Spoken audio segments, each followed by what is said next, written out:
Kozhikode medical കോളേജിൽ വീണ്ടും ചികിത്സാ പിഴവെന്ന പരാതി. പൊട്ടിയ കയ്യിലിടേണ്ട കമ്പി മാറിപ്പോയെന്നാണ് പരാതി. കോഴിക്കോട് പയ്യാനിക്കൽ സ്വദേശി അജിത്താണ് പരാതിക്കാരൻ. വാഹനാപകടത്തെ തുടർന്നാണ് 24-കാരനായ അജിത്തിനെ മെഡിക്കൽ കോളേജിൽ പ്രവേശിപ്പിക്കുന്നത്. തുടർന്ന് ശസ്ത്രക്രിയയ്ക്ക് വിധേയമാക്കുകയായിരുന്നു.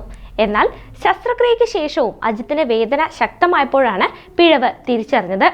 തുടർന്ന് രാത്രി വീണ്ടും ശസ്ത്രക്രിയ നടത്താമെന്ന് ഡോക്ടർ പറഞ്ഞു. ഇത് നിരസിച്ചപ്പോൾ ഡോക്ടർ ദേഷ്യപ്പെട്ടതായും അജിത്ത് പറയുന്നുണ്ട്. ശസ്ത്രക്രിയയ്ക്ക് വേണ്ടി ഒരാഴ്ചയോളമാണ് അജിത്ത് ആശുപത്രിയിൽ കഴിഞ്ഞത്. പൊട്ടലുണ്ടെന്ന് തിരിച്ചറിഞ്ഞിട്ടും ശസ്ത്രക്രിയ ഒരാഴ്ച നീട്ടുകയായിരുന്നു. മറ്റൊരു രോഗിയുടെ കമ്പിയാണ് ഡോക്ടർ തന്റെ കയ്യിലിട്ടതെന്നും തങ്ങൾ വാങ്ങിക്കൊടുത്ത കമ്പിയല്ല ഇട്ടതെന്നും അജിത്തിന്റെ അമ്മ പറഞ്ഞു. കൈവേദന അസഹനീയമായപ്പോൾ അജിത്തിന് അനസ്തീഷ്യ നൽകി. 3000 രൂപയുടെ ശസ്ത്രക്രിയ ഉപകരണങ്ങൾ തങ്ങൾ വാങ്ങി നൽകിയെങ്കിലും അതൊന്നും ഡോക്ടർ ഉപയോഗിച്ചിട്ടില്ലെന്നും അജിത്തിന്റെ അമ്മ ആരോപിച്ചു.